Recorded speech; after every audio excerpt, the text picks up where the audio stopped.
It's Sunday morning, and every decent man and woman is listening to Test Miles with Nick Miles on FM News 101 KXL. Buckle in.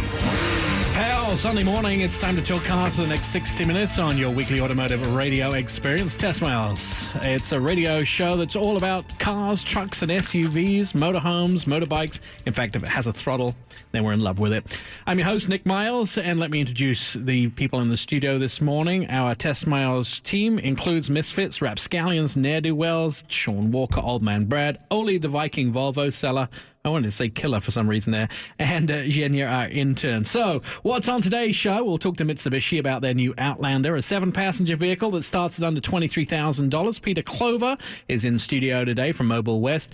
Mobile West have moved to a luxury location and now have a high-tech, high-end new home. And we'll hear from Gian Cadiz at Alfa Romeo. He will join us to talk about the 4C Spider, and also about Alfa Romeo coming back to America in a big way. We've got some news on that. So this is the part of the show when we talk about the cars that we've been test driving this week. And let me start off basically with that Alfa Romeo 4C Spider. Got to go down to Mazda Raceway. It seems hard for me to say Mazda Raceway when I'm driving an Alfa Romeo. Most people know it as Laguna Seca, but it's officially Mazda Raceway. The 4C Spider, S-P-I-D-E-R. And I asked specifically, why is Spider spelt with an I? And they said because a German manufacturer spells it with a Y because they think they're special. There's no other reason than that. So they said we spell it the right way. So a two-door convertible sports car. It's very, very quick in handling, sharp on the corners, and lots of fun. Loud engine noise. It's that sort of thing where you change down just to hear the engine pop. Very easy to get in and out of. It's somewhat of a harsh steer because it has no power steering in a parking lot, but when you're traveling down the track at 130 miles an hour, you don't have to moan too much.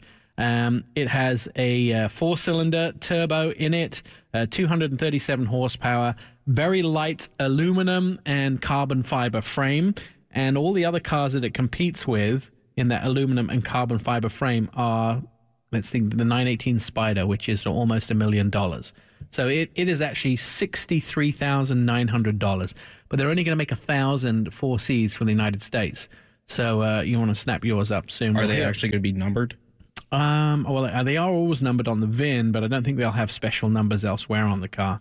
34 miles a gallon, by the way. Are they all Spiders? Or are they no, so the Spider, which denotes the convertible, it also has a carbon fiber roof that can slot in. The interesting thing about it is it's only, I think, 28 pounds heavier than the regular car, even when they take the roof off and with all the stiffening because of the carbon fiber. So I have a question. I mean, it technically is a Spider. It's kind of like a hard top like the Vets, right? Yeah, it's kind of a T-top. Is there a place to actually put the top, or is it... Yeah, in the trunk. It has compartments in the trunk. So they do have a spot to place in the trunk. Well, it would actually be under the hood, but it's at the back. Okay. As long as there's a spot and not you have to leave it at because it's a mid-engine, you have to call it a hood, I guess. A bonnet. A bonnet. Very confusing. I've also been driving the Infiniti Q70, a 4-door full-size sedan hybrid models. It is an affordable economy car in that hybrid version. Numerous tech safety features, strong crash score, stiff ride. Love this car. I've been driving some of its competition, but clearly feel that the Q70 is one of the best in the pack. V6 engine. It has a long wheelbase version as well. 3.7 litre V6, a 5.6 litre V8, and a 3.5 litre V6 are your choices. Now let's talk about horsepower. Everything from 330 up to 420. 7-speed automatic, rear wheel or all-wheel drive. About 26 miles a gallon is the best you're going to get out of this vehicle. 34 if you get the V6. And that's in the V8. So what does it compete against? BMW 5 Series, Mercedes E-Class, Audi A6, Acura's RDX, lots and lots of different cars. I keep looking at luxury full-size sedans because I like them. I really like this class of car. But there are some really expensive versions of this car out there. If you go to Germany, it seems that we pay about $15,000 to $20,000 more for a German application of luxury car. Do love them. Nothing wrong with them. Just... it's hard to make the choice whether you should buy Nissan, which is the Infiniti version, or Lexus version, or Acura version versus the Audi, BMW, and Mercedes.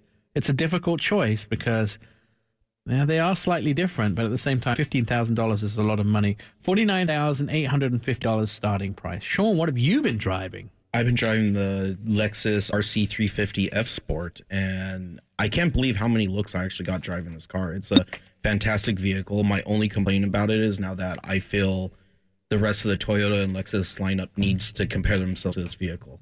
I enjoy driving this vehicle more than actually the LFA. It's comfortable, the styling, you sit inside and it looks like a complete cockpit, jet engine cockpit. Everything's angled slightly towards